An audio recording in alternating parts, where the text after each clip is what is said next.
Welcome to Equinox, where Rob and I are striking the balance between the light and the dark. This is episode 55. My name is Joseph Darnell, and I'm joined by the doctor who's ready to take off, Robert Carter. Hello, Rob. Hey, Joe. You ready, huh?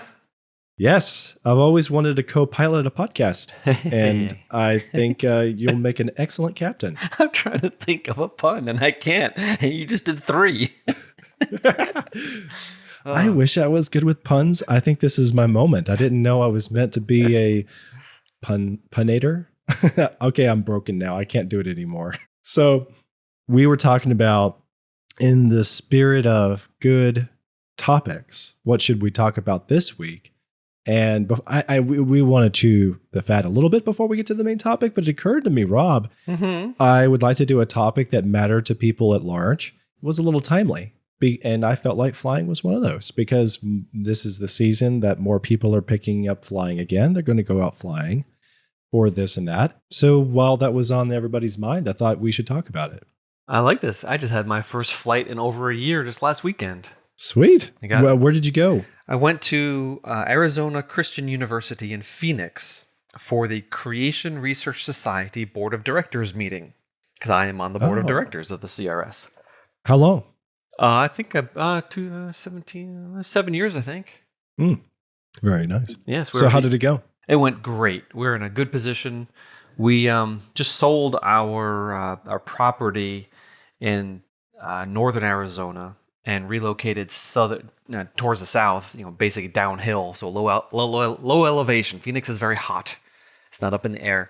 And the university gave us some sweet digs. We probably spent $150,000 renovating. We, as in the society, did. And we've got a really nice office and laboratory space. I mean, it's really beautiful. Nice. Yeah. Have you done any work there, or are you just on the board? I haven't done any work there, but it is certainly set up for work.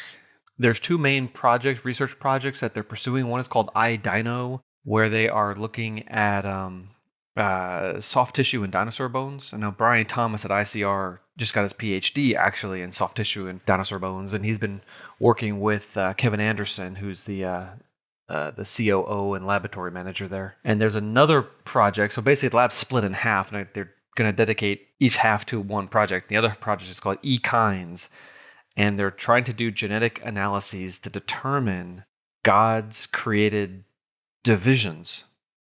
Like, are dogs and cats different, or are they all carnivores?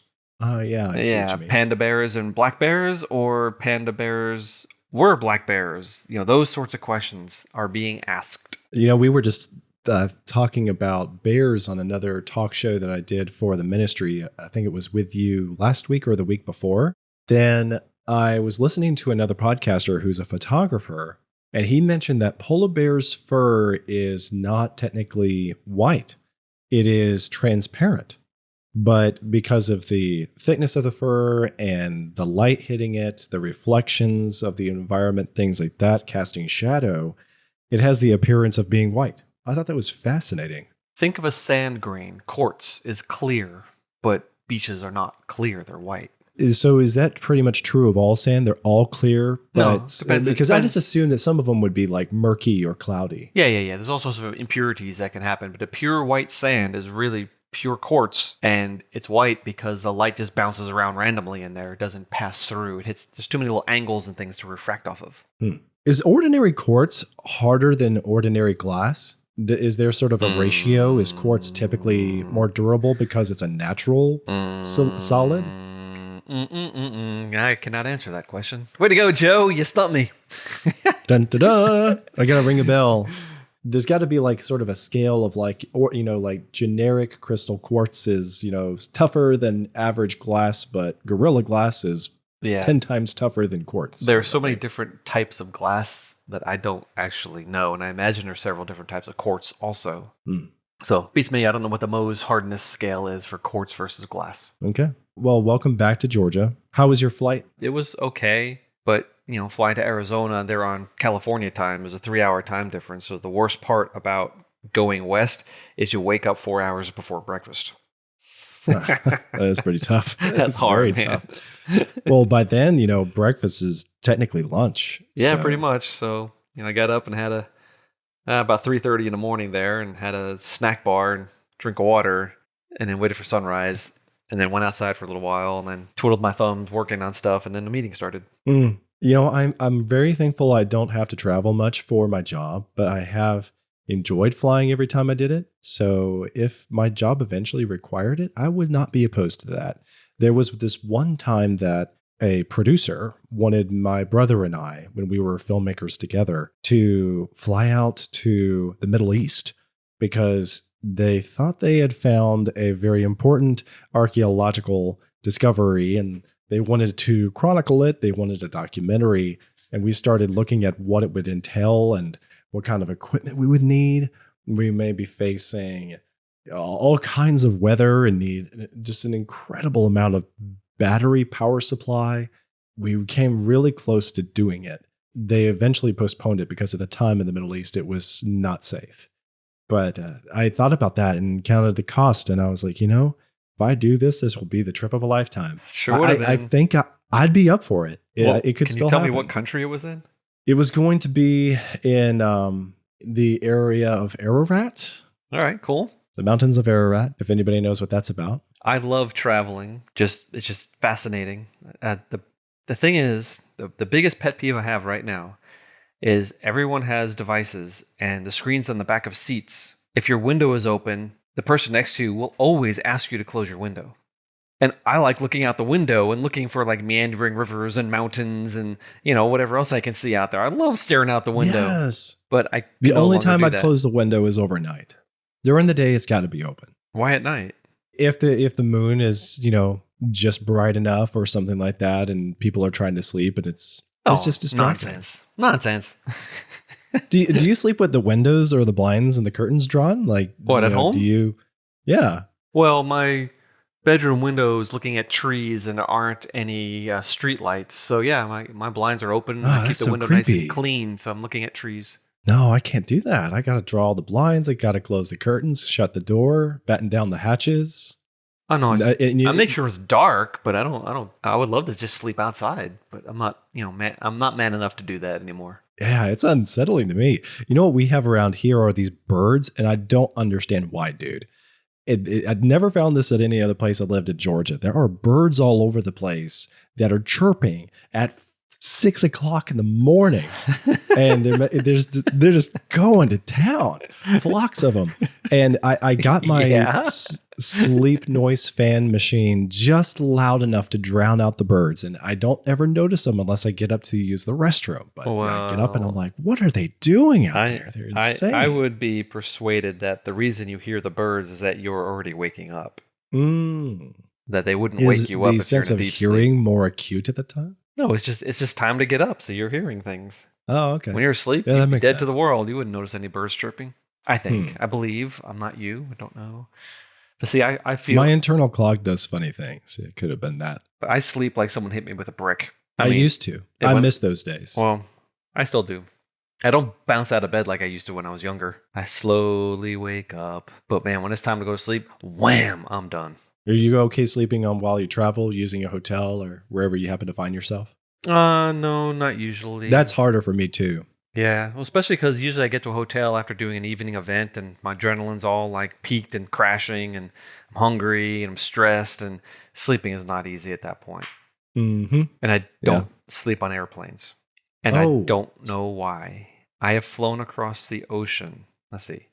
1, 2, 3, 4, 5, 6, 7, 8 times maybe, times 2, and have never slept a wink. Wow. Yeah, I can sleep on a plane. It's not easy, but I can do it. Can't do it. And so I gave up. See, now they got the little video players in the back of the seats. So they turn off the light. I watch 3 movies. They turn a light on. I have breakfast. That's my routine for flying across the ocean. Do you ever find you can do that in the rest of your life? You can just stay up all night every now and then to do something you're really eager to do and you don't have the time to squeeze it in, but you can just pull an all-nighter and do it and then get back to life and have another night's sleep the next day. I was never really able to pull all-nighters. I pulled 2 of them in college. One of them was homecoming. We were building a display out front of the house and just took all night. And the other time was I was up late studying for a test, and I had signed up for the early ecology lab where I went in the lab and turned the lights on at 5 o'clock in the morning. And I was wrapping up studying at 2, and I'm like, I'm not going to go to sleep for 3 hours. So I just stayed up. Nice. But it's it. I've done it just a couple of times, and I found it so hard because it seems like those hours between 2 and 6 are the slowest hours of the clock. It's just yes, painful. but the secret is to not go to sleep. Go to sleep at bedtime the next night. Just stay up. Yeah. That's what I do when I travel. I basically I'm up for 36 hours and I go to sleep. I get reset pretty quickly that way. I remember in another job I started to get training for when I was 22 that had to do with transport. And they were explaining, if you have to stay up over 24 hours, here's how you do it. And one of the questions I asked them was, how do you do it? Like when does it get easier? Does your body go through a cycle? What happens? And they said, yeah, when the sun comes up, it just kind of cues you in, like, hey, now you have permission to be awake. Yes. So it's a little bit easier. Yeah. But then when the sun sets at 6 p.m. in Australia, you have to stay awake till at least 8 or 9. And that is killer. After being up for 36 hours, you're like, I just got to go to sleep. But you cannot go to sleep at 6 o'clock in the evening. That'll ruin you. You have to stay awake at least close to their bedtime or you're toast. So do you not think that there is such a thing as sleep debt that you can catch up on? Is that a myth? Yes, it's a myth. Because Because if you finally get that normal 8 hours in Australia, you'll be okay. No, see, you've had children. You understand that what children teach you, that sleep is irrelevant. I mean, you don't really need as much as you think you need. Anyway. It's true. Hey, after our last week's conversation about radiation, I mean, literally, either that night or the next morning, I ran into an article about Chernobyl, and it's really, really interesting.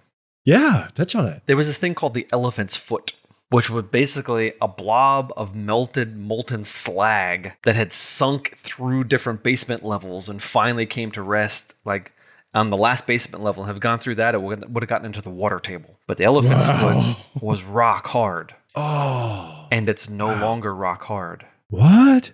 It's like on its own? It's like the consistency of a sandcastle. Wow. It has decomposed. The metal that cooled into this weird metal that no one ever seen before. They didn't know these metals would mix like that. This alloy is decomposed. It's literally crumbling. Elephantium. That'd be funny. But there's something else. The reason I got on that story was that they're noticing radiation spikes in a place where they can't get to. This doesn't have to do with the elephant's foot? No, it might be. Okay. It's in the same vicinity because it's the same reactor that melted down, but it's an inaccessible chamber, and they're getting radiation spikes as if all of a sudden too much nuclear fission is happening, like happens in an atomic bomb sort of happening, They don't think it's going to blow up, but it is burning fast. Ooh. It's a physical mystery. So they're thinking about tunneling and getting into that chamber through a wall or something like that. And well, that's not really smart, but they might try something like that. Hey, have we ever talked about the Oklo nuclear reactor, the natural reactor? I don't think so. Well, there is a place in Africa where they've been mining and they're looking at the stuff coming up and they're like, wait a minute, these are fission products. What they figured out is that there was so much uranium way, way, way down deep that it went critical. Really? It was concentrated enough to iridium, go critical. like underground. Yeah. Just there, a deposit. So it's not something that has to be man-made. True. Well, as in a nuclear reaction, it does not have to be man-made, but it's awfully hard to get it in nature. And everyone was totally surprised. Wild. That I love hearing that there are still things yet to be discovered about planet Earth. Tons of things we still have to discover about planet Earth. Oh, that sounds like a topic unto itself. Okay. Things that still have to be discovered. Yeah, things that we have to figure out. I like that. Yeah, like climate change. Yeah, okay. All right, so you ready to move on to flight? Yeah, man, let's do it. Soaring through the air with the greatest of ease. Rob, how did man ever figure out flight? Well, this is a long story. Speaking of which, is it true that the Wright brothers were the first to make human flight? Powered flight, yes. But there exactly. See, that's the thing is I think that it's easy to forget that flight did technically exist before it. Sorta, yes. But there is a guy who claims to have predated the Wright brothers by several years. And witnesses They said, oh, yes, we saw this thing fly. I think it was in Connecticut. But then historians are like, well, we don't know. I don't know. But I think the Encyclopedia Britannica listed him as the first flight. So there's a question about the Wright brothers' priority. But they definitely were the first ones who got known about it and successfully popularized it. And I don't think the other guy actually did fly, but, who knows? He may have. Too bad he didn't have proof. Yep, too bad. Yep. Do you know? Well, he did. He had eyewitnesses, which got contradicted. Right. Do you know the ancient Greek story of Icarus and Daedalus? It rings a bell, but refresh my memory. Well, I think they were like trapped in a castle or something, and either Icarus or they built wings made of wax and bird feathers. See, because bird feathers, I guess, are magical or something. And they put their arms in these wings and they flew away. For a long way. They flew a long time, but Daedalus flew too high, got close to the sun, and his wings melted and he plummeted to his death. Oh, of course. Poor Daedalus. There's so many things wrong about physics and science in the story. It's unbelievable. The sun, of course, does not get any hotter when you go higher because the sun's really far away. Yeah, and even if it was close, at air temperature and et cetera, et cetera. So yeah, that story's messed up. But plus, why, and I'll just tell you, humans cannot flap and fly. Why? I remember hearing you talk about this before, about the bone structure and the muscular structure of birds, and it's fascinating. Yes. But you ought to tell the audience. We could do another one on just birds. Bird engineering, the engineering of a bird. Okay, that'd be a great one. That'd be a great episode in the future. Good call. But humans are not birds. We are dense. Our bones are solid. We don't have giant breast muscles. We don't have a keel on our sternum. Like a keel? You've eaten chicken, right? And turkey? Yes. The breast meat, there's a thing that separates the two parts of breast meat. It's a bone that sticks up off the sternum. Oh, okay. What that does is it makes a triangle. It allows a giant attachment point for the breast muscles so they can pull harder without ripping off the bone attachment. Yeah, okay. Well, we don't have that. Right. We're engineered to run. We run better than any animal, period.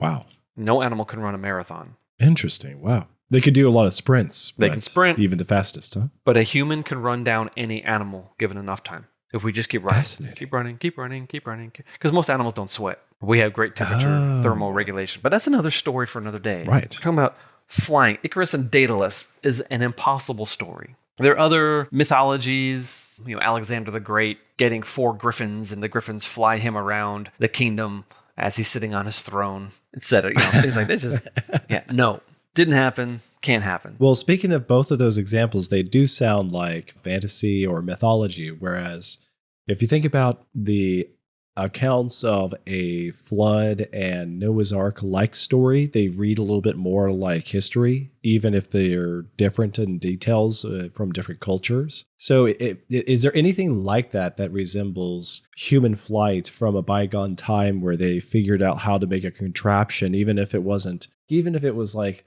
a mechanized paper airplane? Does such a thing exist somewhere 2,000 years ago? No. Dennis Swift, who's done a lot of study on the strange rocks from South America, the Ica stones that some people claim have some dinosaur carvings on them. Yeah. In his book, I never figured out why, but he starts talking about the Incas, I think it was the Incas, and their ability to build hang gliders and fly down from mountain temples. And I just have such a hard time believing it because there's no archaeological or technological evidence that this ever actually happened. Because that's too bad. Even if you could create a cloth that was light enough and strong enough, that doesn't mean you have an airframe. Right. And an airframe is critical. Leonardo da Vinci, 1485, he draws this thing he called the ornithopter. It looks like a bat, and it was for a person. And it really wouldn't have flown, but it was the first real, sort of like a bat-like hang glider sort of thing. And that was brilliant. He knew where it was going 500 years before it happened, 400 years before it happened. And now I gotta ask, I've heard this example. So is there any particular reason why they didn't attempt to actually make it and take it out for a flight? Do you know if there's a historical explanation? He was studying the concept. He did a whole bunch of drawings of all sorts of different flying things. like a couple hundred drawings. He was really thinking through the process. He probably realized that he did not have the materials, because material science had to advance before we could have an airplane. Oh, that's a great point. There's no way around that. You just didn't have it. And as far as powered flight goes, human muscles are not strong enough. So a glider, sure, gliders are possible, but they took a long time to put two and two together before they figured out, okay, here's how we can actually make it light enough and strong enough and fly it. And the first glider was, George Cayley wrote a bunch of stuff, textbooks and things like in the early 1800s. I think he built the first glider that carried a person, but it only carried a little boy. And no one knows who that boy was. He was in some village and he picked a boy from the village. And I think that was the only flight ever of that glider. And it was decades until anyone else glided, whatever. Glit. But take a guess when the hot air balloon was invented. Oh, it had to be in the 19th century, right? Nope. Let me guess. So if I had to reach back further than the 19th century, I would say maybe there was a story I heard and I've forgotten about how in medieval times there was somebody like a really innovative monk who had a balloon. But how would he have gotten the helium? So that doesn't make any sense. So I'm back to the 19th century. I'm at a loss here. Well, 18th century. Really? 1783. Right after the American Revolution. A couple of French guys using silk and a rather heavy gondola and a fire. They sent a couple animals up in the air. And then a little while later, they took a couple of people up in the air. It was the Montgolfier brothers. That's just amazing and scary. And I would love to have been there. I don't think I would have gone up in one. Today, I would definitely go up in a hot air balloon. But back then, your chance of dying would have been rather high. So I'm sure. Too risky for me. Hey, did you see the Amazon movie, The Aeronauts? I started to watch it, and it was really interesting. So I paused it to finish it with my wife, and I plumb forgot about it. Oh, well, you need to finish it. It was. I knew nothing about it. I just literally hit, aeronauts, hit click. And I don't know how historical it is. I don't know how revisionist it is. But it's like, this is really cool. And a little ridiculous in a couple of places. Okay, but they have to have the angst and the drama. But the whole idea was neat. So, hot air balloons are heavier than air and they float. But that's not flying. Even blimps that come from the 1800s and later on, that's not flying. That's floating. Okay. See, to me, I just took it for granted that floating is flying. No. Flying is if you stop moving forward, you crash to your death. That's flying. Okay, that's kind of true. But the whole dirigible concept, Graf Zeppelin, and I want to do a tour of Europe in a Zeppelin. I can't wait. I mean, I keep hearing that they're working on these floating balloon designs, like an old Zeppelin sort of thing, and I just want so bad to do like a week tour of Europe, floating around in the air, looking down. That'd be the coolest thing, but hasn't happened yet in my lifetime. All right, so we have gliders, which are being invented in the 1800s that work. We have dirigibles or Zeppelins or blimps, and they work. But the airplane was developed on paper a long time before anyone flew. Leonardo, he invented a glider long time before anyone built a glider. But airplanes, early 1800s, 1890s, 1900s, late 1900s. So this guy in 1894, his name was Chanute. He compiled everything that was known about flying. It was all theoretical. A couple of examples of people who tried and died or crashed, but it was all theoretical. But the Wright brothers used his work. Interesting. They also used a book by Otto Lilienthal, who built the first long-distance glider to carry a full-size man in 1891. That thing had to not just glide, you had to steer it. And I think the first flight, he only broke one leg. Only one leg? Only one.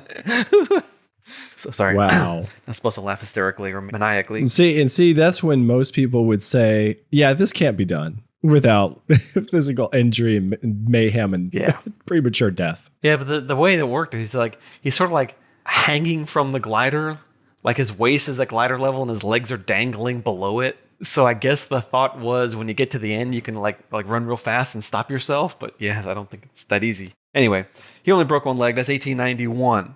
1894, Chanute writes his book. Here comes 1900. There are a lot of people at this time trying to build an airplane. Lots of people. The Wright brothers were just two guys out of a huge crop of people across the world. One guy who got really close was named Samuel Langley. You've heard that name, Langley. Yes. In like CIA movies and FBI movies. And that's right. Yeah, Langley Air Force Base is named after Langley, who never flew a plane. Wow. But he did something that got the government to give him like tens of thousands of dollars in research money. And it all went kaput. It was a waste. He never actually built a working plane. But this guy in 1891 built a glider and put a steam engine on it. And it flew for 3/4 of a mile with no person on it, but a steam engine plane. And it went almost a mile. What? Incredible. What? Yes. Oh, man. Well, so the USA gave him, I think like $50,000 or something like that, a huge princely sum back in the day to build a real full-size plane. But he failed. There's big problems in scaling up from a model to the real thing. You can't, just the same reason why you can't have a 20-foot tall person. It doesn't work like that. You can't just scale a person up forever. You'll break. Things go wrong. The engineering of a person for 6 foot is not the same as the engineering of a person who would be 20 feet. And the same thing with planes. You can't just make them bigger in all dimensions. And he didn't have the control down correctly. Because in order to fly a plane, you have to control 3 different axes: up and down, left and right, and twisting left to right. Up and down is called the pitch, right? The pitch of the nose. Rolling is side to side, but you can also pivot. Like you can be flying horizontally and point your nose to the right or to the left. That's called yaw. So you have a, front to back turn, you have a left to right turn, and a side to side turn. The 3 different ways. You have to control all 3 of those things or you crash and burn. And that's what all these people are struggling with. Trying to control a plane is really hard. It wasn't until after the Wright brothers that someone figured out you could use a stick to control the pitch and the roll. And that stick is still used in planes today. Way cool. Totally cool. Yeah, totally. Yeah. Okay, but the Wright brothers, right? Everyone knows they were bicycle makers. The right guys at the right time. Yeah, that's right. And smart. But also, they were methodical and they didn't take risks. Yeah, they took risks, but not. They planned everything out. They tested everything. They built their own wind tunnel. No one had ever thought of doing that before. And they tested all their designs in a wind tunnel. That set a precedence for the next, now we're up to 120 years of aviation stuff. And we still use wind tunnels. Brilliant. And so they flew their things. They flew in a wind tunnel without a person. But they're trying all these different ways of controlling things. But they did something crazy. They knew that a wing gave lift. We'll talk about lift in a little while, but they knew that wings produce lift. And they also knew that different shaped wings produce different amounts of lift. So if you want to turn left, if you want to roll your plane, all you got to do is change the shape of the wing. Today we have these things called flaps that are on the wings that go up and down independently. So that's how you get your plane to roll.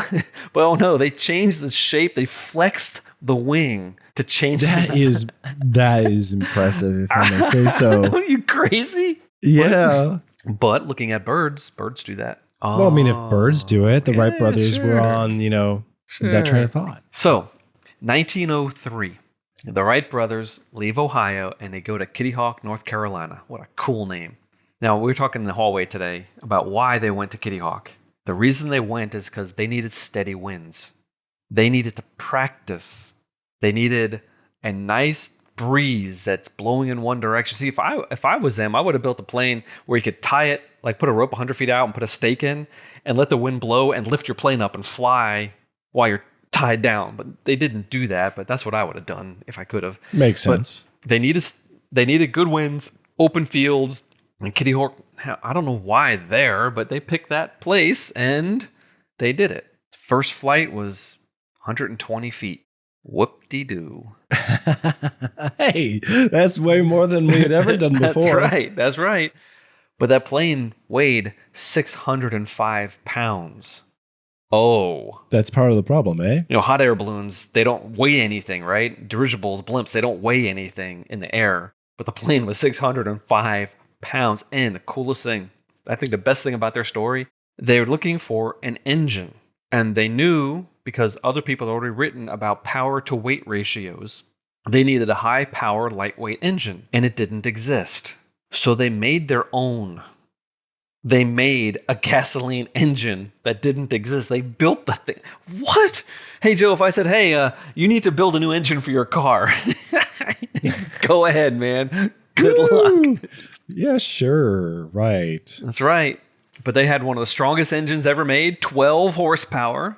And it was the lightest horsepower to weight engine ever made. And that was one of their secrets. So flexing the wings, controlling pitch, roll, and yaw, and a light engine gave them all the things that they needed. Now, when you say a light engine, that really sounds like the thing that goes to warp speed on the Millennium Falcon. You mean that's funny. Very light in weight. Yeah, I don't think that would have been appropriate for the Flyer one. Anyway, a lightweight engine, we shall say. They made 4 flights on that day. The second one was like 39 seconds long. Mm-hmm. But each one of them ended in a crash. Oh. They're only flying 10 and every feet time off. they probably died a little inside, but also felt reborn.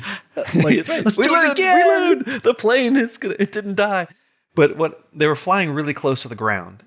Okay, this is something really cool. And every time I fly, I notice it. It's called ground effect. The ground effect. When the plane is coming in for a landing, the wings are angled upward. The angle of attack is high.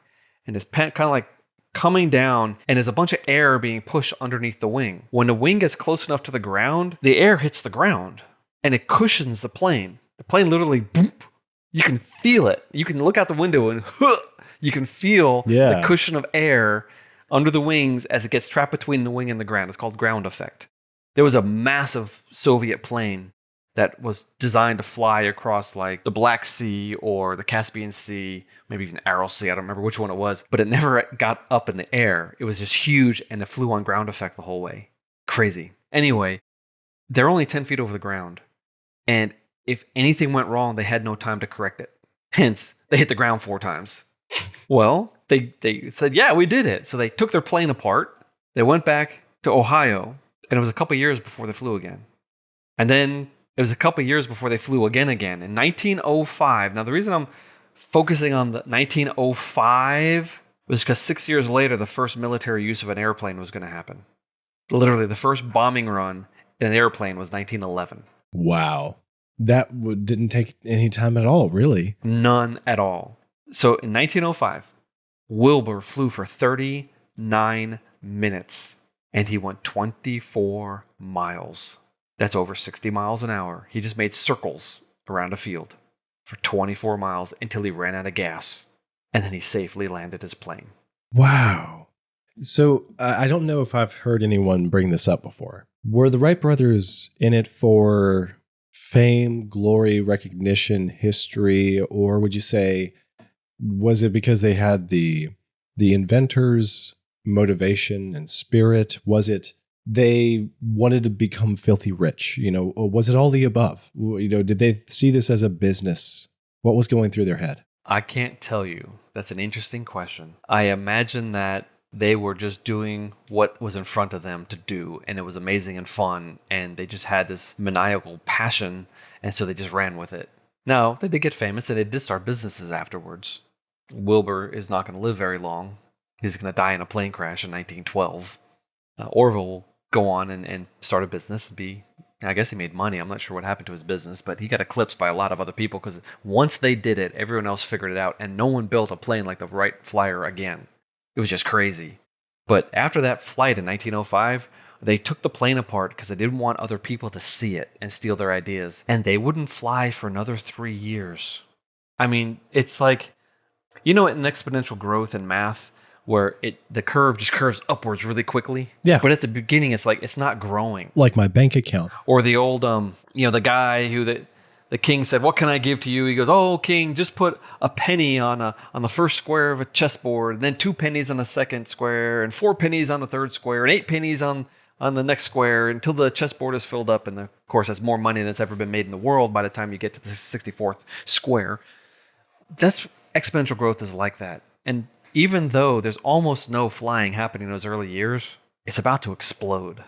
And literally 1911, the first military use of observation and bombing. I think it was the Turks fighting in Libya. It wasn't the Germans or the French or the English. And soon after that, the Bulgarians in a war, they used a plane. Bulgaria? Yeah, Bulgaria was part of the Austro-Hungarian Empire or close to it. I mean, they weren't backwards people. They spoke a Bulgarian language, is kind of strange, but they were right there in the European sphere. We don't know much about Bulgaria because it disappeared behind the Iron Curtain for 50 years or so and became an incredibly impoverished nation. But the Bulgarians, I mean, they were right up there with the other nations of the world, developing things and doing crazy things like, shooting people from airplanes and dropping hand grenades in the trenches and things like that. That's kind of cool. Right. I love the story of Eddie Rickenbacker and the Red Baron. Fighting the Flying Circus was a great book by Eddie Rickenbacker. He's just a World War I ace. The Red Baron was an ace also. Now, an ace is a person who shoots down 5 other planes. But does the word ace is that something to do with cards? Is that a term related to the number 5? I wonder about that. It's curious. I don't know. But the first ace was also the first ace who got killed while flying. Someone else shot him down. Wow. Sorry. Shouldn't laugh like that. The Red Baron got shot down also. In fact, when I lived in Miami, every day I had to drive out to Virginia Key to the University of Miami to the Rosenstiel School. It was on an island. I didn't go to the main campus downtown. But driving out to Virginia Key, I had to drive over the Rickenbacker Causeway. And almost no one knew what that was. Named it for Eddie Rickenbacker, the World War I flying ace. Just a cool guy. Just really, really fascinating story. When I was a kid, I used to eat the Red Baron pizza. It was my favorite. Oh, interesting. Mm-hmm. Oh, when I was a kid, on the Commodore 64, what was that game? Oh, yeah. Some of the first games were flight simulation. Oh, they had flight simulators, but this one was I remember the music too, but you're in a biplane and you're flying at like a 45-degree angle to the upper right of your screen. And you could tell by your shadow how high up in the air you were. And you flew left and right and you bombed things and you shot things. And what was that game? That was fun. I played a lot of that. Anyway, so in 1915, Junkers made the first metal airframe. Oh, like the skeletal structure inside of the wings? And the fuselage made of metal instead of wood. Oh, brilliant. That changed everything. Can't believe it took it that long. Well, I don't know. Wright brothers didn't fly around successfully until 1905, and that's only 10 years later. It's true. I mean, you remember 1911? No, I wasn't there. Sorry. Stupid. Do you remember 2011? Yes. 10 years ago? Imagine if the airplane was invented then. Yeah, okay. It's almost nothing has happened. It's a vague rumor. You've never seen one. Mm-hmm. You might have heard that someone used them to bomb. And just a couple years later, 1914, World War I starts. And by the end of the war, 3 or 4 years later, masses of planes are tangling in the clouds. Hundreds of planes of different types and different designations, and they had bombers, and they had fighters, and they had observation planes, and they had someone finally took a machine gun. So instead of the co-pilot trying to shoot people with a pistol as they flew past them, he put the machine gun on the front of the plane, and then someone had the bright idea to synchronize it so it shot between the propeller. Oh, that is so cool. So since they had this thing called the propeller, and it was all mechanical, they just mechanically connected it to the machine gun. So pop, pop, pop, pop, pop, pop, pop, pop, in between the propeller blades, because you don't want to shoot your propeller off while you're flying. Now, a lot of the early planes, the pilots in the war did not fly with parachutes. It was unlucky or uncomfortable or dangerous to have a parachute, the stupid things.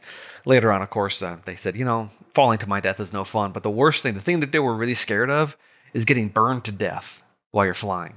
And so a lot of times the plane would catch fire, the pilot would just climb out and jump. Oh, wow. Because it'd be better splat on the ground than to burn to death slowly. Sure.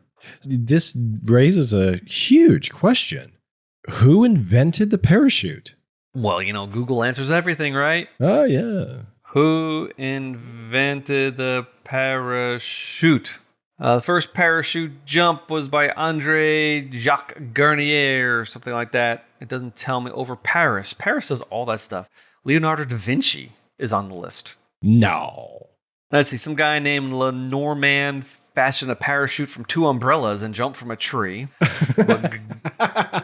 He doesn't count. Garnerin is the first man to actually design a real parachute. Looking for it looks like 1797. Really? Yep. Whoa. He went up 3,200 feet in a hot air balloon and jumped. Not bad.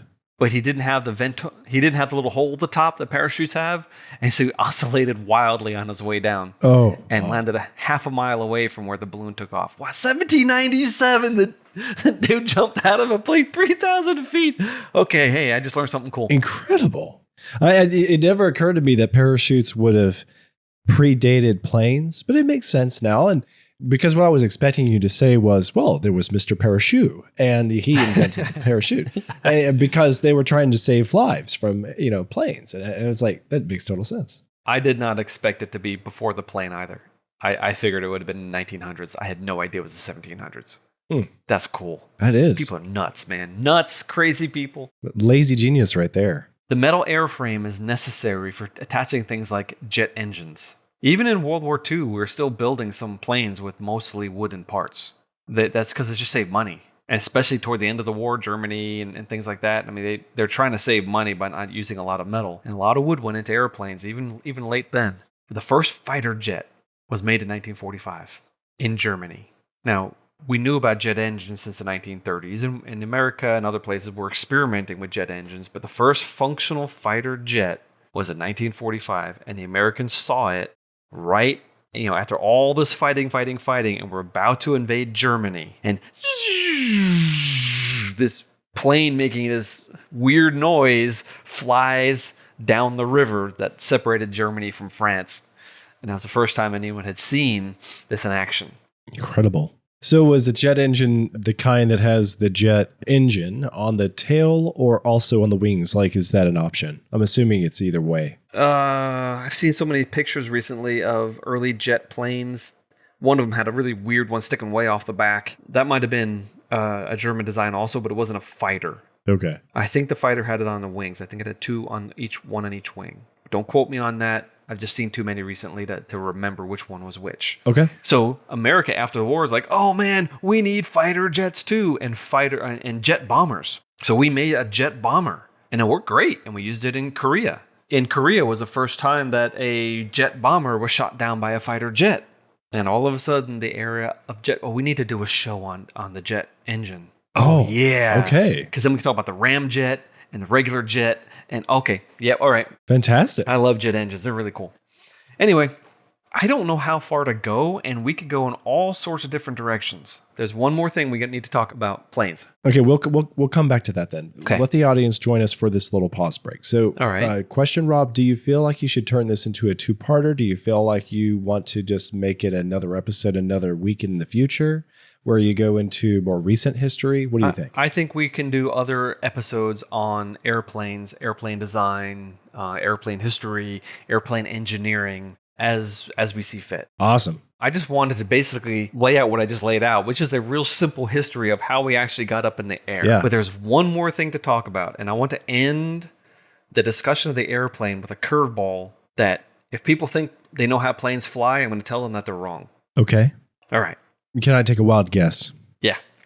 I'm thinking about how when I am in my car going down the interstate and I roll down the window and I stick my hand out and make it flat. Yes. If I tilt the front up, it goes up. And if I tilt it down, it goes down. So I want to say that wings are slicing through the air and the uplift cannot be helped because the wind is going underneath the wing. Is that like a rudimentary, layman's terms way of describing what it's really doing or what it's not actually doing? You're talking about one aspect of a wing, which is called the angle of attack. Okay. So that's not the key to flight. Well, no. That is huge. The angle of attack is absolutely critical. It's not an efficient way to fly, But if you strap a big enough engine onto it, you can use a plank for a wing. It doesn't have to be wing shaped. It doesn't have to be curved on the top. You can have a complete, like stunt planes. Their wing is shaped the same on the top and the bottom.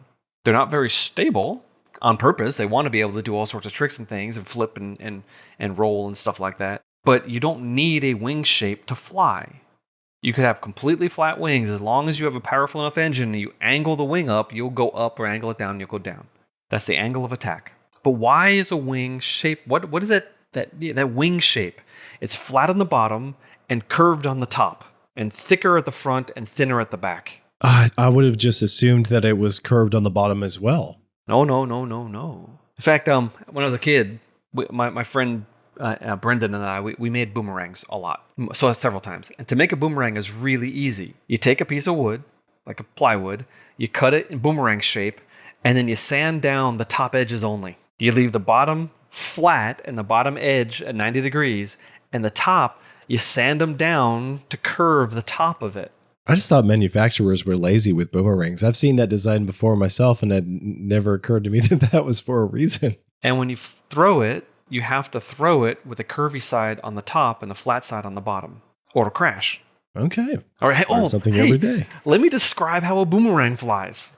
Yeah, perfect. Oh, by the way, when was the boomerang invented? I don't know. It was invented by Australian Aborigines, I've heard. But they had a non-returning boomerang and a returning boomerang, so I'm not sure. So quick Google, and my Google must not be as reliable as yours, because it says it was invented 25 to 50,000 years ago. Yeah, that's what I thought I was going to say. Anyway, here's how boomerang works. In Poland. In what? In Poland. Poland? Oh, no, my bad. It says that the oldest boomerang was discovered in Poland. Okay. That surprises me. Maybe other people just invented it because it kind of makes sense. You throw a stick, hey, it's curved. Wow, let's play around with it some more. But basically, you take this V-shaped wing that's curved on the top and flat on the bottom. And when you throw it, you spin it. When I realized how it works is when I notice it. And now I notice it all the time. Yeah.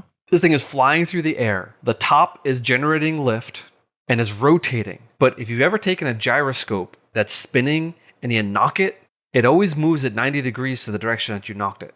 That's just one of the laws of science. Well, okay. This thing is trying to lift, but it's spinning, and you throw it at an angle, and so gravity's pulling it down, and the wing that's moving forward is moving faster than the wing that's moving backwards as it's spinning.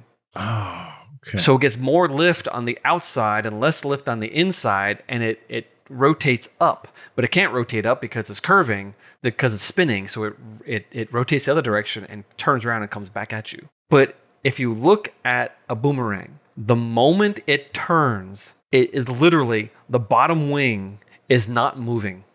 It's moving. When you throw it, it slows down. It doesn't fly forward as fast. And as it's slowing down, eventually it reaches a point where the bottom wingtip is moving backwards at the same rate as the boomerang is moving forward. And at that point, it generates zero lift. That's when it turns. And you can watch a boomerang, and when it reaches that point, you can see the bottom part of it, and it's standing still in the air. And that's the maximum turn, and then it comes back and flattens out as it comes back to you. Yeah. All right, so why does a wing do that is the question. If you have two wings on a plane and you're flying straight, you have a curvy part that's on the top and a flat part that's the bottom of the wing. Why does that make the plane go up? Well, if you read textbooks, what they say is that the wind rushing over the surface of the wing creates low pressure.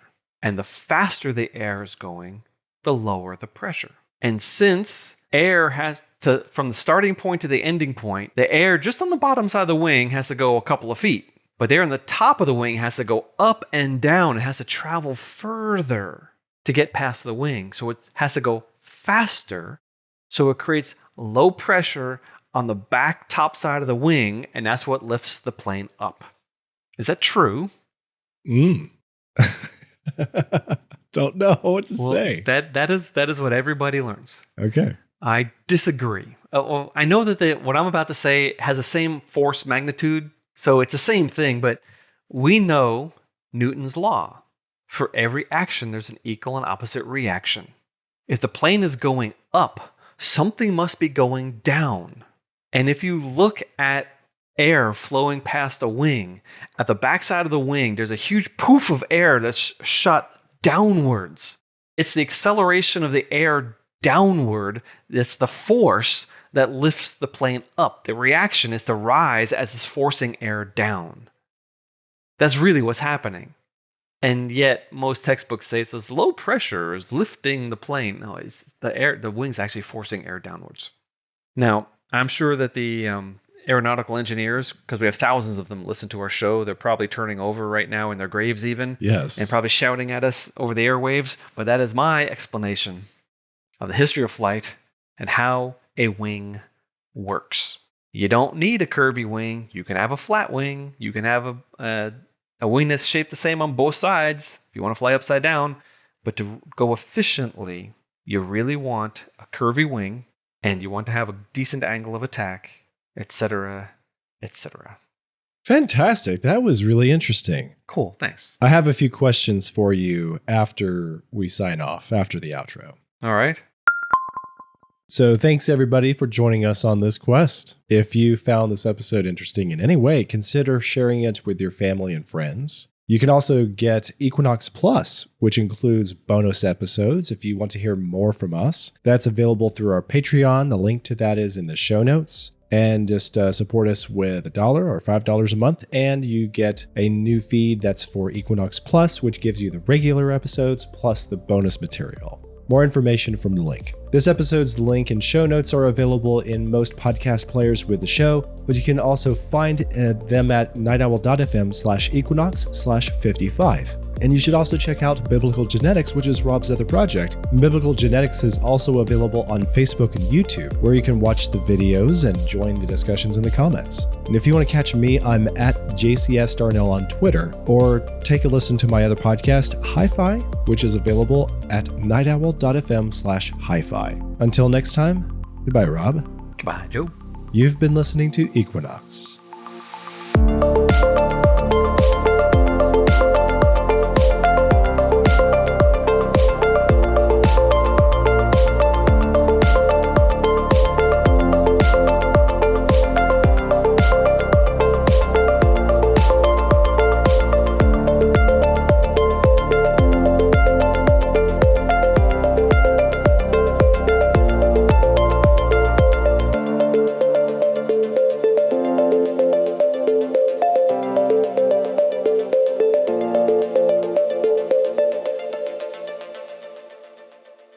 So I've been wondering. Yeah. I think I answered the first question for myself. I was going to ask you if an elevator was flying, and then it occurred to me that it's actually being pulled up by a pulley. So that's not what it's doing. Or pushed up by a piston. Okay.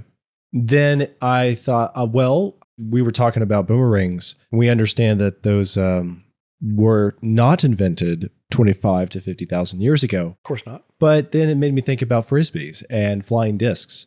That was invented by Fred Frisbee. Honest to God, that it actually could be a true story. Are you pulling my leg?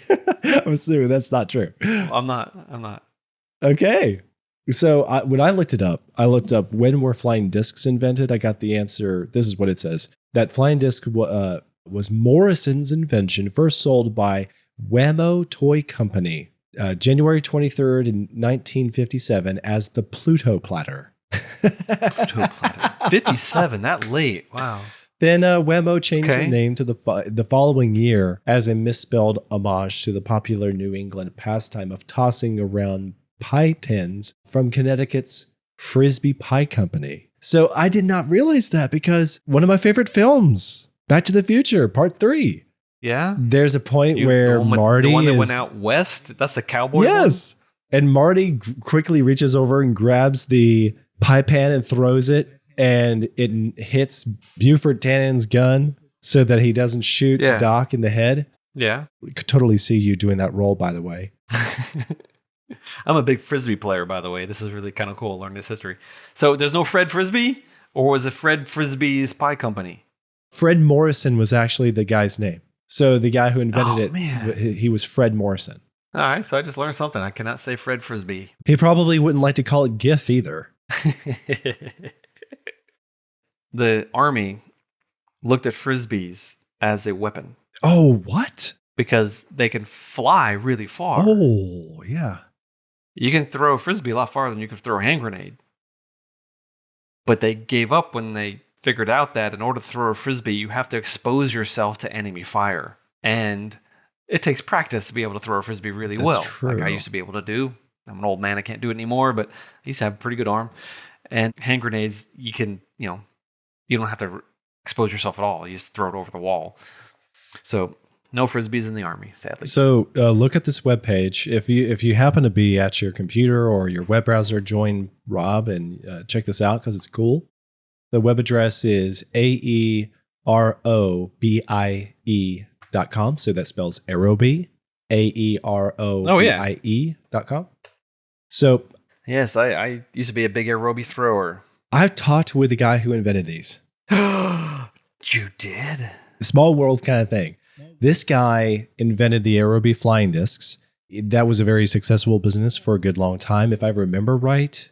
Longest aerobie throw was 1,000 feet 11 inches by 24-year-old Scott Zimmerman in 1985. The reason I talked to him was because aerobie's inventor ended up also inventing something totally different. Do you want to take a wild guess what it was? What in my past, why would I have taught to the inventor of aerobie? No.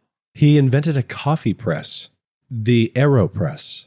Okay. So he came up with the idea while working at his flying discs business. They were talking about brewing coffee in the kitchen and how impractical and, how sort of clumsy and random a regular coffee drip electric maker was. And there ought to be a better device than this. So he spent a couple of years inventing the perfect coffee press, and it was called the AeroPress. It's actually super popular and renowned around the world now. The chefs love it. Coffee connoisseurs love it. I have one. It's really good. It makes an incredible single serving coffee. And the same guy who made aerobie flying discs invented the AeroPress. Cool. So I had him on my podcast about coffee several years ago. That's awesome because he's like a local hero. This is my high school years, summer camp and beach. I mean, we threw that aerobie a lot. I actually didn't start really throwing a frisbee until college. I was one of those college frisbee nerds, We ought to get a group together and go over there and use the frisbee golf park that's not far from the office. We really ought to do that. Yeah, let's go, man. I got a whole set of discs. You do? Brilliant. Yeah, yeah we should do it. In fact, I've got more than, because I try to go with my kids and they're like, I hate this, Dad. I want to go home now. So, well, I'm in the mood now. I meant to get a kite, but kite season's kind of come and gone. Georgia is the worst place for kites. Is it? See, I don't have any other experience. Well, we're in the horse latitudes. We don't have steady wind. That totally explains why my kite doesn't work. We get lucky some days, but maybe they have a kite day at Stone Mountain every year. But I've had no luck with kites basically the whole time I've lived in Georgia. And yet as a kid, we go down to the ocean, we'd set a kite up, and it would literally be up there all day. And we'd hang little seaweed things on the string and it would go up. One time my sister and I took a kite and we put 2 strings on it.